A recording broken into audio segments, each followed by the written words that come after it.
ಇತ್ತೀಚಿನ ಸಂಚಿಕೆಗಳನ್ನು ಜಾಹೀರಾತಿನ ಕಿರಿಕಿರಿ ಇಲ್ಲದೆ ನೋಡಿ.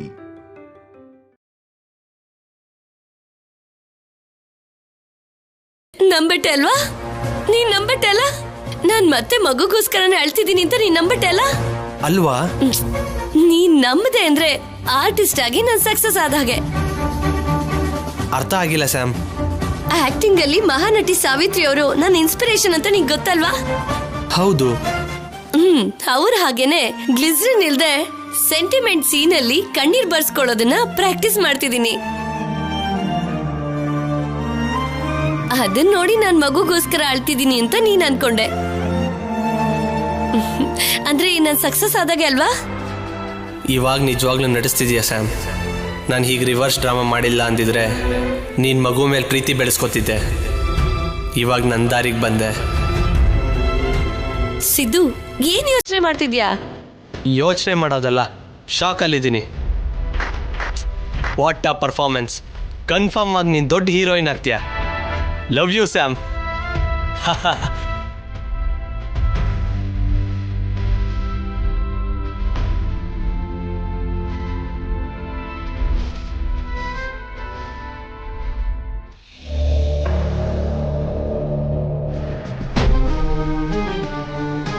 ಯಾವತ್ತು ಈ ಮನೆ ಶಿವಪಾರ್ವತಿ ಮತ್ತೆ ಅನುಪಮ ಅವರು ಸೇರಿ ಸ್ತ್ರೀಧನದ ಹೆಸರಲ್ಲಿ ಅದನ್ ಕೊಡ್ತೀನಿ ಇದನ್ ಕೊಡ್ತೀನಿ ಅಂತ ಒಪ್ಕೊಂಡು ಮಾತ್ ಕೊಟ್ರು, ಆ ಕ್ಷಣದಿಂದ ಅದು ನನ್ನ ಸೊತ್ತು. ನೀವೇ ಅದನ್ನ ಬಚ್ಚಿಟ್ಟು ದೊಡ್ಡ ಮಗಳ ಹತ್ರ ನಾಟಕ ಆಡಿಸ್ತಾ ಇದ್ದೀರಾ. ಹಾಗಾದ್ರೆ ಕಳ್ರು ನೀವೇ ಅಂತಾಯ್ತು.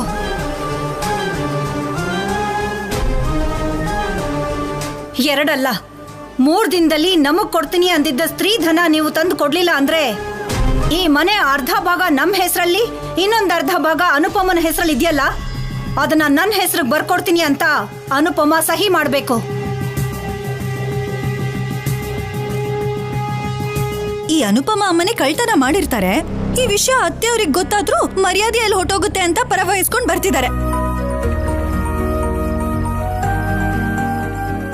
ಅಮ್ಮ,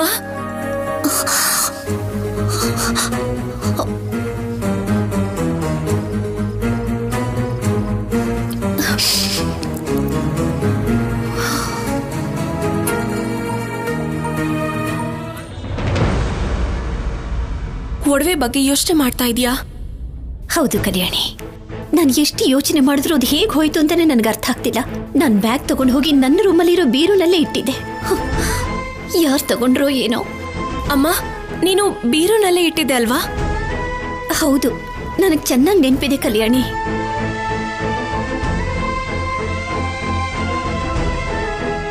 ಖಂಡಿತ ಇದು ಹೊರಗಡೆ ಇರೋ ಕಳ್ಳನ ಕೆಲಸ ಅಲ್ಲ ಅಂತ ಅನಿಸ್ತಾ ಇದೆಮ್ಮ. ಅಂದ್ರೆ ನೀನ್ ಏನ್ ಹೇಳ್ತಿದ್ಯಾ ಕಲ್ಯಾಣಿ? ಕಳ್ಳರು ಯಾರು ಅಂತ ಸದ್ಯದಲ್ಲೇ ಕಂಡಿಡಿತೀನಮ್ಮ. ನೀನು ಯಾವ ತಪ್ಪು ಮಾಡಿಲ್ಲ ಅಂತ ಸಾಬೀತ್ ಮಾಡ್ತೀನಿ. ನಿಂತ್ಕೊಂಡ್ ಮಾತಾಡಿದ್ರೆ ಕಾಲ್ ನೋವು ಬರುತ್ತೇನೋ ಕಲ್ಯಾಣಿ. ನಿಮ್ಮಮ್ಮನ್ನ ಈ ಕಡೆ ಕರೆಸಿ ಸೋಫಾ ಮೇಲೆ ಕೂರ್ಸಿ ಕಾಫಿನೋ ಟೀನೋ ಕೊಟ್ಟು ಆರಾಮಾಗಿ ಮಾತಾಡ್ಕೊಳ್ಳಿ. ಒಡವೆ ಬಗ್ಗೆನೇ ಮಾತಾಡ್ತಾ ಇದೀವಿ ದಮಯಂತಿ. ಹೇಗ್ ಮಾಯ ಮಾಡ್ದೆ ಅಂತ ಹೇಳ್ತಾ ಇದ್ಯಾ? ಹೇಳು ಹೇಳು, ನಾನು ಕೇಳಿಸ್ಕೊತೀನಿ. ಮಾಯ ಮಾಡೋದು, ಆರೋಪ ಮಾಡೋದು, ದುಡ್ಡಿಗೋಸ್ಕರ ತಪ್ಪು ಮಾಡೋದು ನಮ್ಮಮ್ಮಂಗೆ ಗೊತ್ತಿಲ್ಲ ಅತ್ತೆ. ಹಾಗೆ ಮಾಡೋಕ್ ಬಂದಿದ್ರೆ ಕೆಲವು ಜನರ ಹಾಗೆ ನಮ್ಮಮ್ಮ ಕೂಡ ಸಂತೋಷವಾಗಿರ್ತಾ ಇದ್ಲು. ಸುಮ್ಮನೆ ಇರು ಕಲ್ಯಾಣಿ. ದಮಯಂತಿ, ನಿಜವಾಗ್ಲೂ ನಾನು ಆ ಒಡವೆನ್ ತಗೊಂಡಿಲ್ಲ. ಆ ಒಡವೆ ತಗೊಂಡು ನಾನು ಏನ್ ತಾನೇ ಮಾಡ್ಲಿ ಹೇಳು? ಹೌದು, ನೀನ್ ಅಮಾಯಕಿನೇ. ನಾನೇ ರಾತ್ರಿ ಕಳ್ಳಿ ಥರ ಬಂದು ನಿನ್ ಬೀರುಲಿದ್ದ ಒಡವೆಗಳನ್ನ ಕಳ್ತನ ಮಾಡಿದೀನಿ. ಆಮೇಲೆ ಪಲ್ಲವಿ, ಚಿನ್ನಿ, ನಮ್ಮನೆಯವರು ಎಲ್ರೂ ಸೇರ್ಕೊಂಡು ಇದು ನಿನಗೆ ಇದು ನನಗೆ ಅಂತ ಭಾಗ ಮಾಡ್ಕೊಂಡಿದೀವಿ ಅಲ್ವಾ? ಅರ್ಧ ನಿಜಾನೇ ಅನ್ಸುತ್ತೆ. ಉಳ್ದಿರೋ ಅರ್ಧನ ನಂಬಾರ್ದು ಅಂತ ಮಾವಯ್ಯನ ಹೆಸರು, ಚಿಕ್ಕಪ್ಪನ ಹೆಸರನ್ನ ಆಡ್ ಮಾಡಿದ್ದೀರಾ ಅಲ್ವಾ ಅತ್ತೆ?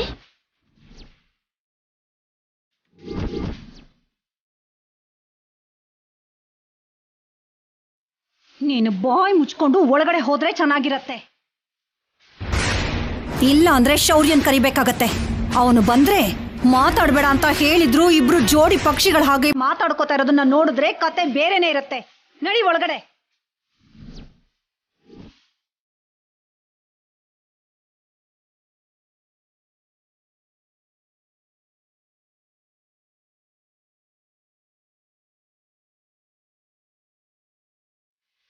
ಏನ್ ನಾಟಕ ಆಡ್ಬಿಟ್ಟೆ ಅನುಪಮ. ನಾನು ವರದಕ್ಷಿಣೆ ಕೇಳ್ದಾಗ್ಲೇ ನೀನು ಹಿಂದೆ ಮುಂದೆ ಯೋಚನೆ ಮಾಡ್ದೆ, ಕೊಡ್ತೀನಿ ಅಂದಾಗ್ಲೇ ನಾನು ಯೋಚಿಸ್ಬೇಕಾಗಿತ್ತು. ನಾನು ದಡ್ಡಿ ಅಲ್ವಾ? ನಿಂತರ ಬುದ್ಧಿವಂತಿಕೆಯಿಂದ ಯೋಚನೆ ಮಾಡ್ಲಿಲ್ಲ. ನೀನು ವರದಕ್ಷಿಣೆ ಕೊಡ್ತೀನಿ ಅನ್ನೋದು, ಅದನ್ನ ಹೇಗಪ್ಪ ಹೊಡ್ಕೊಳ್ಳೋದು ಅಂತ ಯೋಚನೆ ಮಾಡ್ತಾ ಇದ್ರೆ, ಅದೇ ಸಮಯಕ್ಕೆ ಸಿದ್ದು ಸಂಪದ ಬರೋದು, ಅವರು ಒಡವೆ ದುಡ್ಡನ್ನ ಕದ್ಕೊಂಡ್ ಹೋದ್ರು ಅಂತ ಹೇಳಿದ್ರೆ ನಂಬಿಡ್ತೀವಿ ಅನ್ಕೊಂಡು ದುಡ್ಡು ಒಡವೆನ ಎಲ್ಲೋ ಬಚ್ಚಿಟ್ಟು ಕಳ್ತನ ಆಗೋಗಿದೆ ಅಂತ ಕತೆನಲ್ಲಿ ಒಳ್ಳೆ ಟ್ವಿಸ್ಟ್ ಕೊಟ್ಟಿದ್ಯಾ, ಹೌದಲ್ವಾ? ನಾನು ಯಾಕೆ ಹಾಗೆ ಮಾಡ್ಲಿ ದಮಯಂತಿ? ನನ್ನ ಮಗಳು ಕೊಡುದು ಅಂದ್ರೆ ನಾನು ಸಂತೋಷವಾಗಿ ಕೊಡ್ತೀನಲ್ವಾ? ಆದ್ರೂ ಒಡವೆ ದುಡ್ಡು ಇಟ್ಕೊಂಡು ನಾನು ಎಂತಾನೆ ಮಾಡ್ಲಿ? ಉಕ್ಕಿ ಹರಿಯೋ ನದಿ ಆದ್ರೂ ಬೇಸಿಗೆಗಾಲದಲ್ಲಿ ಒಣಗೋಗತ್ತೆ, ಆದ್ರೆ ನಿನ್ ಕಣ್ಣಲ್ಲಿ ನೀರ್ ಮಾತ್ರ ಯಾವತ್ತೂ ಕಮ್ಮಿ ಆಗಲ್ಲ ಅನುಪಮ. ಸೆಂಟಿಮೆಂಟ್ ಸೀನ್ ಬಂತು ಅಂದ್ರೆ ಸಾಕು, ಗಳಗಳ ಅಂತ ಬಂದ್ಬಿಡತ್ತೆ ಕಣ್ಣೀರು. ನೋಡು, ಮೊನ್ನೆ ನೀವೆಲ್ರೂ ಮನೆ ಬಿಟ್ಟು ಹೋದಾಗ ಆಸ್ತಿಲಿ ನನ್ನ ಭಾಗನ ನನ್ನ ಹೆಂಡತಿಗೆ ಬರ್ದಿದ್ದೀನಿ ಅಂತ ನಮ್ಮಣ್ಣ ಕತೆನ ಬೇರೆ ಕಡೆ ತಿರುಗಿಸಿ ಕಷ್ಟದಿಂದ ನಿಮ್ಮೆಲ್ರೂ ಕಾಪಾಡ್ ಹೋದ. ಆದ್ರೆ ಈ ಸಲ ಆ ಬ್ರಹ್ಮದೇವ ಇಳಿದು ಬಂದ್ರು ಶಿವ ಪಾರ್ವತಿ ಅವ್ರ ಕುಟುಂಬನ ಬೀದಿಗೆ ಬೀಳೋದ್ರಿಂದ ತಪ್ಸೋದಕ್ಕಾಗಲ್ಲ.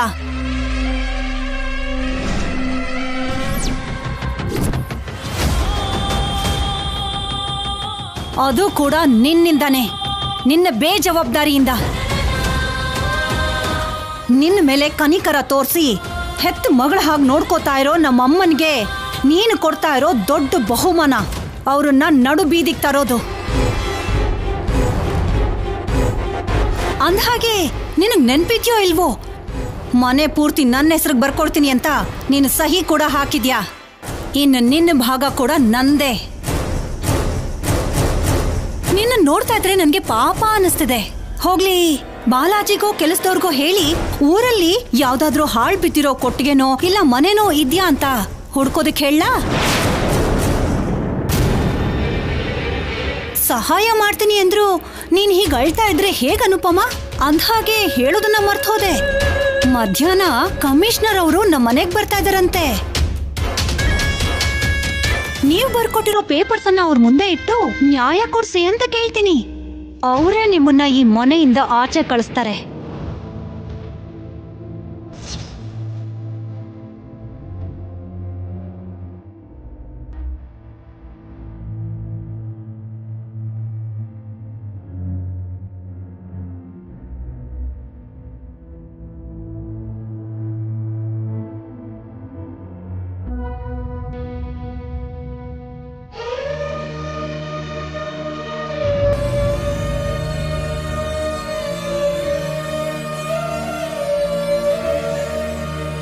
ಮೊನ್ನೆ ನೀವೆಲ್ರೂ ಮನೆ ಬಿಟ್ಟು ಹೋದಾಗ ಆಸ್ತಿಲಿ ನನ್ನ ಭಾಗನ ನನ್ನ ಹೆಂಡತಿಗೆ ಬರ್ದಿದ್ದೀನಿ ಅಂತ ನಮ್ಮಣ್ಣ ಕತೆನ ಬೇರೆ ಕಡೆ ತಿರುಗಿಸಿ ಕಷ್ಟದಿಂದ ನಿಮ್ಮೆಲ್ರೂ ಕಾಪಾಡ್ ಹೋದ.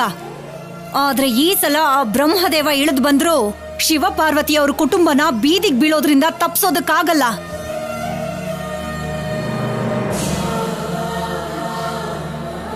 ನಿನ್ನ ಮೇಲೆ ಕನಿಕರ ತೋರಿಸಿ ಹೆತ್ತು ಮಗಳ ಹಾಗೆ ನೋಡ್ಕೋತಾ ಇರೋ ನಮ್ಮಮ್ಮನಿಗೆ ನೀನು ಕೊಡ್ತಾ ಇರೋ ದೊಡ್ಡ ಬಹುಮಾನ ಅವ್ರನ್ನ ನಡು ಬೀದಿಗೆ ತರೋದು. ಅಮ್ಮ, ಯಾರೇನಾದ್ರೂ ನೀನು ಪರೀಕ್ಷೆ ಮಾಡಬೇಕು ಅಂತ ಅನ್ಕೊಂಡ್ರೆ 1 ವರ್ಷ, 2 ವರ್ಷ, 5 ವರ್ಷ ಪರೀಕ್ಷೆ ಮಾಡ್ತೀಯ. ಆದ್ರೆ ನನ್ನನ್ನು ಯಾಕಮ್ಮ ಚಿಕ್ಕ ವಯಸ್ಸಿನಿಂದನು ಕಷ್ಟ ಕೊಟ್ಟು ಪರೀಕ್ಷೆ ಮಾಡ್ತಾನೆ ಇದೆಯಾ? ನೋವನ್ನ ಮನಸ್ಸಲ್ಲೇ ಬಚ್ಚಿಟ್ಕೊಂಡು ಸಂತೋಷವಾಗಿದ್ದೀನಿ ಅಂತ ತೋರಿಸ್ಕೊಳ್ತಾ ಇದ್ರೆ ನಿಜವಾಗ್ಲೂ ನಾನು ಆನಂದವಾಗಿ ಇದ್ದೀನಿ ಅನ್ಕೊಂಡು ಇನ್ನೂ ನೋವು ಕೊಡ್ತಿದೀಯಾ?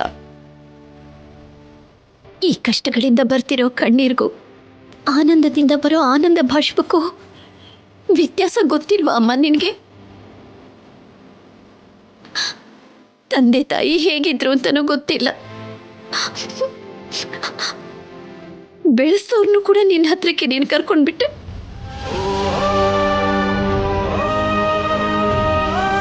ಒಳ್ಳೆ ಕುಟುಂಬಕ್ಕೆ ಸೊಸೆಯಾಗಿ ನನ್ನನ್ನು ಕಳಿಸ್ಕೊಟ್ಟೆ. ಅಪ್ಪ ಅಮ್ಮನಿಗಿಂತಲೂ ಹೆಚ್ಚಾಗಿ ನೋಡ್ಕೊಳ್ಳೋ ನನ್ನ ಅತ್ತೆ ಮಾವನ್ನ 7 ಜನ್ಮಕ್ಕೂ ನನ್ನ ಗಂಡನೇ ನನಗೆ ಬೇಕು ಅಂತ ಕೇಳ್ಕೊಂಡ್ರೆ ಅವರನ್ನು ಕೂಡ ಈ ಜನ್ಮದಲ್ಲೇ ದೂರ ಮಾಡಿದೆ.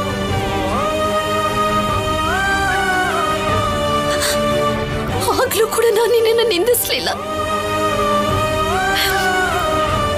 ನನಗೆ ಕರುಳಿನ ಕುಡಿನ ಯಾಕೆ ಕೊಡ್ಲಿಲ್ಲ ಅಂತ ನಾನು ಯಾವತ್ತೂ ನಿನ್ನನ್ನು ಕೇಳ್ಕೊಂಡಿಲ್ಲ ತಾಯಿ. ಈ ಜನ್ಮಕ್ಕೆ ಅತ್ತೆ ಮಾವನಿಗೆ ಮಗಳಾಗಿ ಇದ್ಬಿಡೋಣ ಅಂದ್ಕೊಂಡ್ರೆ ಕಲ್ಯಾಣಿನ ನನ್ನ ಹತ್ರ ಕಳಿಸಿ ಅಮ್ಮ ಅಂತ ಕರೆಸಿ ಕಲ್ಯಾಣಿನ ನನ್ನ ಪ್ರಾಣವಾಗಿ ಮಾಡಿದೆ.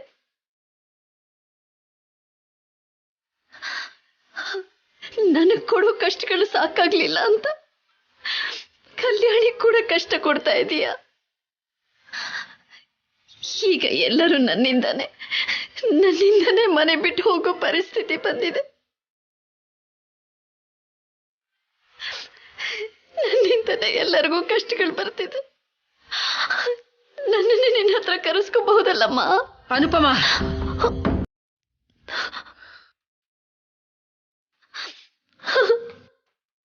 ಏನ ಹುಚ್ಚು ಮಾತುಗಳು? ದೇವ್ರ ಹತ್ರ ಬೇಡ್ಕೊಳ್ಳೋ ಬೇಡಿಕೆನೇನಮ್ಮ ಅದು?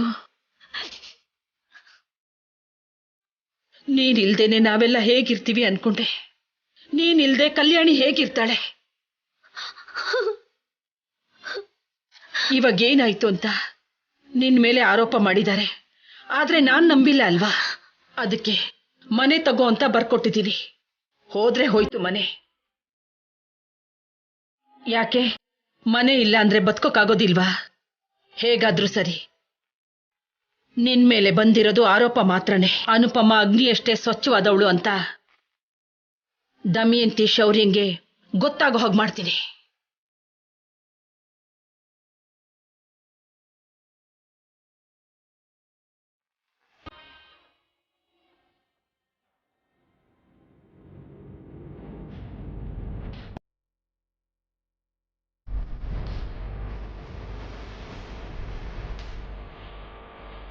ಆಫೀಸರ್ ಕೂಲಾಗಿರೋ ಹಾಗಿದ್ದಾನೆ. ಅನುಪಮಮ್ಮ ಒಡವೆನ ಕಳ್ತನ ಮಾಡಿಲ್ಲ ಅಂತ ಹೇಳಿದ್ರೆ ಕೇಳ್ತಾನೇನೋ. ಕನಿಷ್ಠ ಯೋಚನೆ ಮಾಡಿದ್ರೆ ಒಳ್ಳೇದೇ ಅಲ್ವಾ? ಹೇಗೂ ಇವಾಗ ಅತ್ತೆ ಕೂಡ ಇಲ್ಲ ಕೇಳಿಸ್ಕೊಳ್ಳೋದಕ್ಕೆ.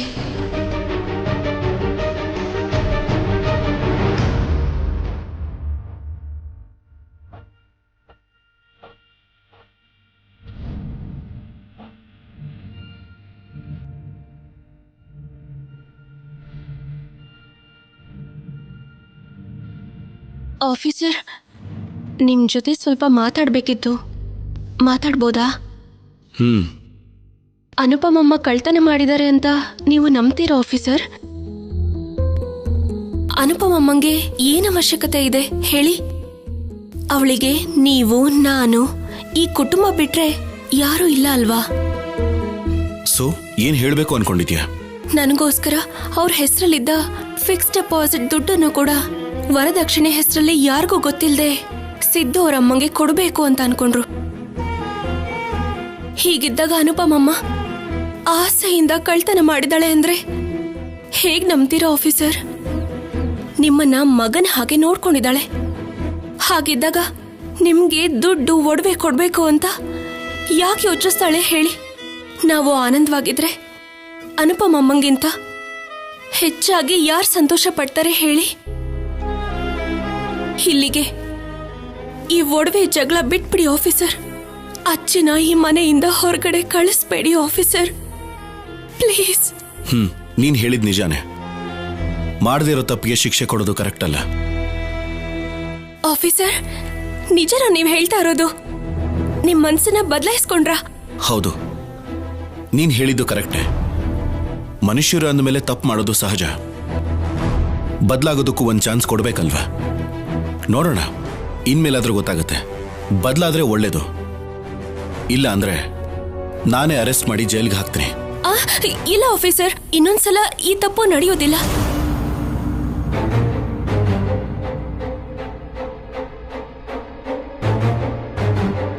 Thank you officer.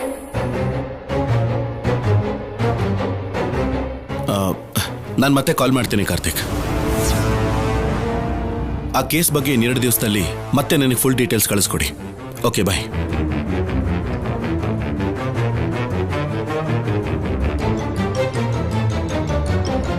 ಏನು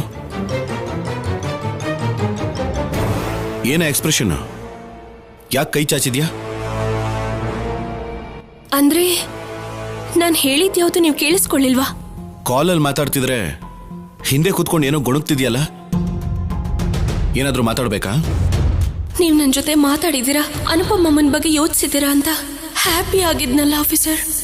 ಆ ಸಂತೋಷ ಒಂದ್ ನಿಮಿಷ ಕೂಡ ಉಳಿಲಿಲ್ಲ.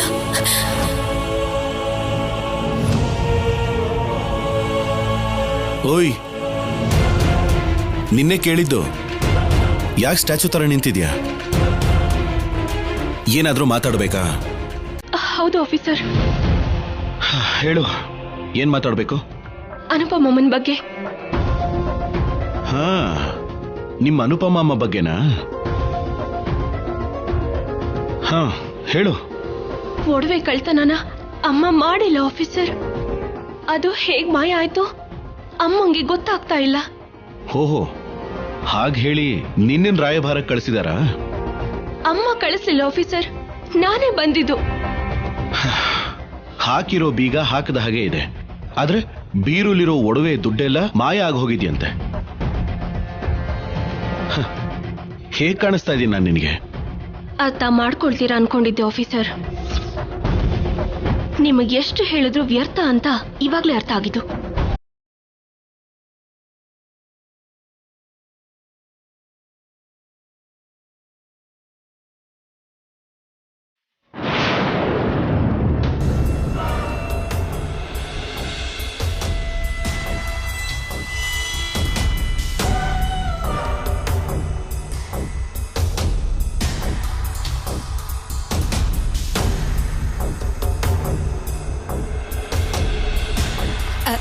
ಶೌರ್ಯ, ಕಮಿಷನರ್ ಅವ್ರ ಜೊತೆಗೆ 5 ಜನ ಪೊಲೀಸರು ಬರ್ತಾರಾ?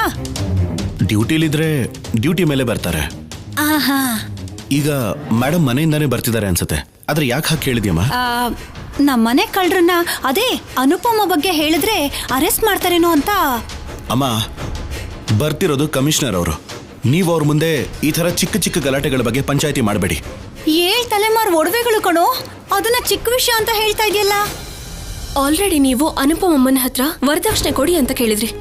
ಅವರು ಹೇಗಾದ್ರೂ ಕೊಡ್ತೀನಿ ಅಂದ್ರು. ಮತ್ತೆ ಇವಾಗ ಇದೇನತ್ತೆ? ಒಂದ್ ವೇಳೆ ನೀವು ಕಮಿಷನರ್ ಮುಂದೆ ಹೋಗಿ ಮಾತಾಡಿದ್ರೆ ನಿಮ್ ಮಗ ಕೂಡ ಪೊಲೀಸ್ ಆಫೀಸರ್ ಅಲ್ವಾ, ಅವನ್ ನೋಡ್ಕೋತಾನೆ ಬಿಡಿ ಅಂತ ಹೇಳ್ತಾರೆ. ಇಲ್ಲ ಆಗಲ್ಲ ಅಂತ ಹೇಳಿದ್ರೆ ನಿಮ್ ಮಗನ್ನೇ ಕೇವಲವಾಗಿ ನೋಡ್ದಂಗ ಆಗುತ್ತೆ. ಇದ್ರ ಮೇಲೆ ನಿಮ್ಮಿಷ್ಟ ಅತ್ತೆ. ಸಾಕು, ನಿಲ್ಲಿಸ್ತೀರಾ? ಮೇಡಮ್ ಬಂದ್ರು. ಬನ್ನಿ ಮೇಡಮ್, ಪ್ಲೀಸ್ ಕಮ್. ಮೇಡಮ್, ಇವರು ನಮ್ಮಮ್ಮ. ನಮಸ್ಕಾರ.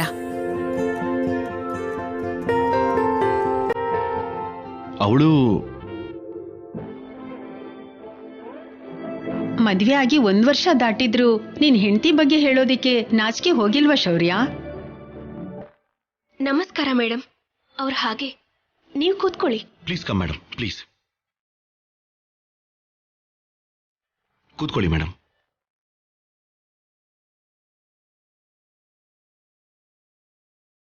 ನಿನ್ ಹೆಂಡತಿ ತುಂಬಾ ಚೆನ್ನಾಗಿದ್ದಾಳೆ ಶೌರ್ಯ.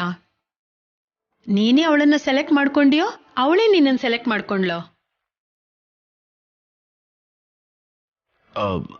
ಅದು ಮೇಡಮ್, ಅದೇನು ಅಂದ್ರೆ ಅವ್ರು ನನಗೆ ಸೆಲೆಕ್ಟ್ ಮಾಡ್ಕೊಳ್ಳೋ ಚಾನ್ಸ್ ಕೊಡ್ಲೇ ಇಲ್ಲ ಮೇಡಮ್.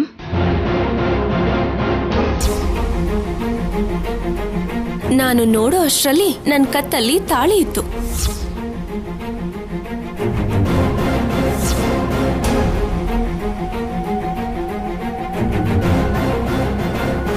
ಅಷ್ಟೊಂದು ಇಷ್ಟ ಆಗಿರ್ತೀಯ ನಮ್ ಶೌರ್ಯನ್ಗೆ. ತಡ ಮಾಡಿದ್ರೆ ಸಿಗಲ್ವೇನೋ ಅಂತ ಹಾಗೆ ಮಾಡಿರ್ತಾನಷ್ಟೆ ಅಲ್ವಾ ಶೌರ್ಯ? ಇವಳು ಹೇಳ್ಬೇಕು ಅನ್ಕೊಂಡಿದ್ದೆ ಒಂದು, ಇವ್ರು ಅರ್ಥ ಮಾಡ್ಕೊಂಡಿದ್ದೆ ಇನ್ನೊಂದು.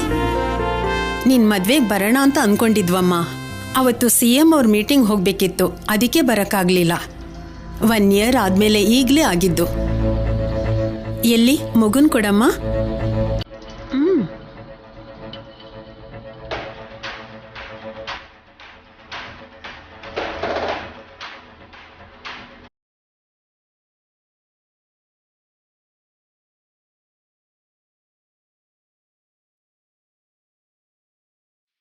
ಮಗು ತುಂಬಾ ಚೆನ್ನಾಗಿದ್ದಾನೆ. ಇವನ ಹೆಸರೇನಮ್ಮ? ಇನ್ನೂ ಇಟ್ಟಿಲ್ಲ ಮೇಡಮ್. ಕಂದ ಅಂತ ಮುದ್ದಾಗಿ ಕರಿತಿದ್ದೀನಿ. ನೀನ್ ಹೋಗಿ ಕಾಫಿ ತಗೊಂಡ್ ಬಾ. ಇಲ್ಲಿ ನೋಡಮ್ಮ, ನಿನ್ನ ಹೆಸರೇನು?